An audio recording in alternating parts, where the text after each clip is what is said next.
King light music studio, Alampalayam, Coimbatore.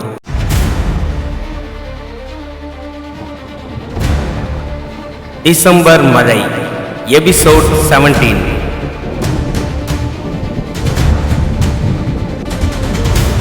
Hari, நீயும் ராமு வேற ஏதாவது பார்த்தீங்களா அந்த கண்ணப்பண்ணனோட வீட்டில்? இல்லை சார், நான் அந்த டிரைவர்கிட்ட தான் என்கொயரி பண்ணிட்டு இருந்தேன். ராம் தான் உள்ளே போய் ஃபுல்லாக செக் பண்ணிட்டு இருந்தார். எஸ் ஜெகதீஷ் சார், நான் ஒரு விஷயத்தை கண்டுபிடிச்சிருக்கேன் சார்.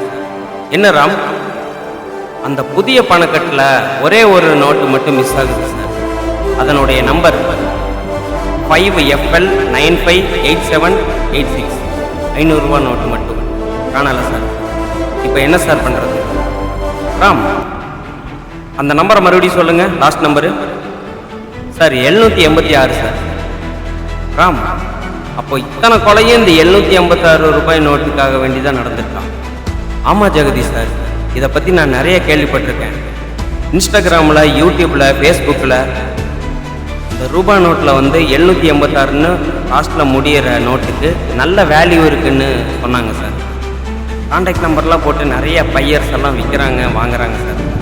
இப்போ எக்ஸாம்பிளுக்கு ஒரு 100 ரூபா நோட்டில் 786 முடிகிற மாதிரி இருக்குன்னு வைங்க. அதனோட மதிப்பு 1 லட்சம் ரூபா சார். அதை நிறைய பையர்ஸ் கான்டாக்ட் நம்பர் போட்டு வாங்குறாங்க சார். இல்லை ராம், ஜெகதீஷ் சார், ராமுக்கு இதை பற்றி முழுசாக தெரியல. இது முழுக்க ஸ்கேம் தான். இது யார் அப்படி பணம் அதிகமாக கொடுத்து வாங்கியதான் எனக்கு இது வரைக்கும் தகவலே வரல. அப்படி தகவலும் கிடைச்சதும் இல்லை. சரி, நாம் இதை பற்றி மஸ்ட்டு வெளியே போய் விசாரிக்கலாம். இல்லைன்னா ஆன்லைனில் ஃபுல்லாக செக் பண்ணலாம். சைபர் கிரைம்லையும் சொல்லி ஃபோக்கஸ் பண்ண சொல்லலாம். ஓகே சார், அதுவும் சரியான ஐடியா தான். ஹரி சார், என் ஃப்ரெண்டோட அப்பா இப்போ தான் சார் இது போல் ஒரு நோட்டை கொடுத்து அதிகமாக பணம் வாங்கியதாக கேள்விப்பட்டேன். நேரில் போய் பார்க்கலாம் வாங்க சார். ராம், ஹரி, நானும் வர்றேன் உங்கள் கூட. அவர் எந்த ஏரியா? அவர் பேர் என்ன சார்? என் ஃப்ரெண்டோட பேர் கார்த்திக் சார். அவரோட அப்பா பேர் தான் முத்துமாணிக்கம். செல்லுபுரம் தான் சார் இருக்காங்க. எல்லாரும் அன்ன யூனிஃபார்மில் போய்க்கலாம்.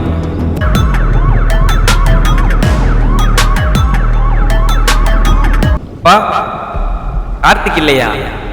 ஒரு தகவல் வேணும் உங்ககிட்ட, அது கேட்கத்தான் வந்தேன். பாப்பா ராம், போலீஸ் ஆனதுலேருந்தே வீட்டு பக்கமே ஆளை காணோம். உள்ள வாங்க வாங்க. கார்த்திக் ஒர்க்குக்கு போயிருக்கான். என்ன தகவல் ராம், சொல்லு. இவர் ஜெகதீஷ் சார், இன்ஸ்பெக்டர். இது ஹரி சார், என்னோட சீனியர் எஸ்ஐ. இவர் தான் என் ஃப்ரெண்டோட அப்பா, முத்துமாணிக்கம். அப்பா, அந்த 786 முடிகிற ரூபா நோட்டு நிறைய பணம் வாங்கியதா கார்த்திக் சொன்னான். அது யார்கிட்ட வாங்கினீங்க? எத்தனை ரூபாய் கிடைச்சிது? அது மட்டும் எங்களுக்கு சொல்லுங்கப்பா. ராம், இதனால் ஏதாவது பிரச்சனை ஏதாவது வருமா? எதுவானாலும் என்கிட்ட சொல்லு. அப்போ தான் நானும் எதையும் மறைக்காமல் சொல்ல முடியும். என்னங்க சார் நான் சொல்கிறது கரெக்டு தானே? சரிதானே? எஸ் மாணிக்கம் சார், அந்த நியூஸில் படித்தீங்கள சார், 13 கொலை கேஸ், அது இந்த 786 நோட்டுனால தான் நடந்திருக்குன்னு எங்களுக்கு தோணுது. அதனால தான் இதை பற்றி உங்கள்கிட்ட டீட்டெயில்ஸ் கேட்க வந்திருக்கேன். ஓகே ஜெகதீஷ், நான் என்ன டீட்டெயில்ஸ் உங்களுக்கு சொல்லணும்? இல்லை சார், அந்த 786 ரூபாய் நோட்டை யார் உங்ககிட்ட அதிக பணம் கொடுத்து வாங்கினாங்க, அதை பற்றின டீட்டெயில்ஸ் வேணும். அதை வாங்கி அவங்க யாருக்கிட்ட அதை கொடுக்குறாங்க, அதை வச்சு என்ன பண்ணுறாங்க, அது மட்டும் எங்களுக்கு சொல்லுங்கள் சார். போதும் சார். அது நான் ஏமாந்து போயிட்டேன் சார். அதில் பணமும் கிடைக்கல, ஒரு இளவும் கிடைக்கல. எனக்கு 1,30,000 ரூபா போனது தான் சார் மிச்சம். என்னப்பா சொல்கிறீங்க? கார்த்திக் என்கிட்ட அதில் நீங்கள் 3 லட்சம் ரூபாய் வாங்கினதா சொல்லியிருந்தான். அப்போ அது பொய்யா? ராம், பணம் நான் ஏமாந்தது என் மகளுக்கும் மாப்பிள்ளைக்கும் மட்டும்தான் தெரியும். அம்மாவுக்கும் கார்த்திக்கு தெரியாது. ராம், கொஞ்ச நேரம் சும்மா இருயா. மணிக்கம் சார், நீங்கள் நடந்ததை ஒன்று விடாமல் முதல்ல சொல்லுங்கள். ஜெகதீஷ், ஒரு மாதத்துக்கு முன்னாடி முதல்ல இன்ஸ்டாகிராமில் ஒரு ஆடு பார்த்தேன். அதில் இந்த கான்டாக்ட் நம்பர் இருந்துச்சு. அதில் 84 73 96 57 55 ஜெய் பன்சா அப்படின்னு ஒருத்தன் தமிழில் தான் பேசினான். ஆனால் அவன் ஒரு ஹிந்திக்காரன். உங்ககிட்ட எத்தனை நோட்டு இருக்குது, அது எத்தனை ரூபாய் வச்சுருக்கிறீங்க, என் வாட்ஸ்அப் நம்பருக்கு ஃபோட்டோவை சென்டு பண்ணுங்கன்னு சொன்னான். நானும் சென்டு பண்ணிட்டேன். அவங்ககிட்ட இருந்து ரிப்ளை வந்தது, நீங்கள் அனுப்பின ஃபோட்டோ பார்த்தேன், இந்த 500 ரூபாய் நோட்டுக்கு 4 லட்சம் கிடைக்கும், நீங்கள் வச்சிருக்கிற நோட்டு மிகவும் அரிதான நோட்டு, யாருக்கும் கொடுத்திடாதீங்க, நாங்களே உங்கள் இடத்துக்கு வந்து வாங்கி கொள்கிறோம் அப்படின்னு சொன்னான். முதல்ல அந்த ரூபா நோட்டை 4 சைட்லேயும் வச்சு ஃபோட்டோ எடுத்து எனக்கு தெளிவாக ஃபோட்டோவை எடுத்து அனுப்புங்க வாட்ஸ்அப்புக்கு. அதன் பின் உங்கள் அட்ரஸ் ஃபுல் டீட்டெயில்ஸும் எங்களுக்கு அனுப்புங்க, உங்கள் அக்கௌண்ட் நம்பரும் ஐஎஃப்சி கோடு நம்பரும் பேங்க் டீட்டெயில்ஸும் எனக்கு அனுப்புங்கன்னு சொன்னாங்க. ஒரு நாள் கழித்து அடுத்த நாள் காலையில் 11 மணிக்கு ஒரு கால் வந்துச்சு.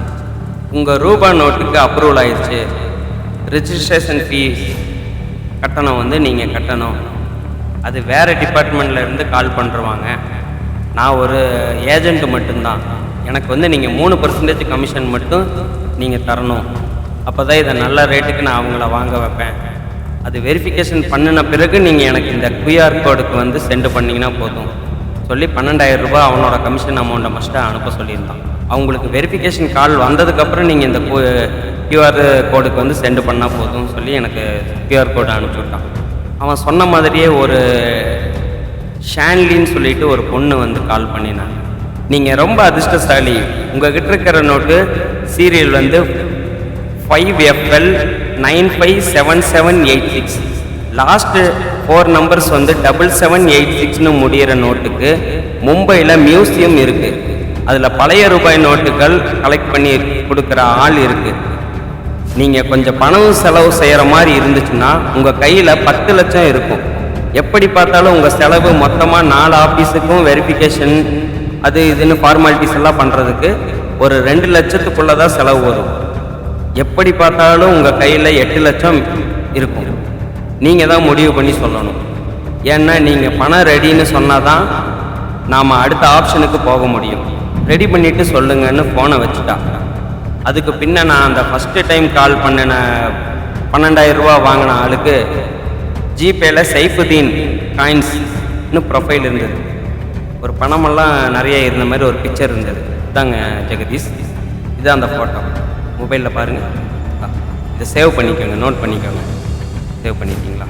அந்த பொண்ணு 2 நாள் கழித்து மறுபடியும் கால் பண்ணி சீக்கிரமாக ரெடி பண்ணுங்க, உங்ககிட்ட இருக்க உள்ள நோட்டு மாதிரி யாராவது வச்சுருந்தா நீங்கள் 12,000 ரூபாய் செலவு பண்ணது வேஸ்ட்டாக போயிடும், அப்புறம் உங்ககிட்ட இருக்கிற நோட்டும் வேஸ்ட்டாக போயிடும், 756 நோட்டு மட்டும்தான் இப்போதைக்கு நமக்கு காசு சம்பாதிச்சு கொடுக்குறது, உங்களை தேடி வர அதிர்ஷ்டத்தை ஏன் மிஸ் பண்ணுறீங்கன்னு சொல்லி அவள் சொன்னதை நம்பி மறுபடியும் நான் பணத்தை அவங்க சொன்ன கியூஆர் கோட்டுக்கு சென்டு பண்ணினேன். அதுபோல் 8 டைம் நான் அனுப்பியிருக்கேன் ஜெகதீஷ். இது வரைக்கும் 1,30,000 ரூபாய் என்னோடய அக்கௌண்ட்லேருந்து போயிடுது. இனி வேறு என்ன தகவல் தெரியணுங்க ஜெகதீஷ்?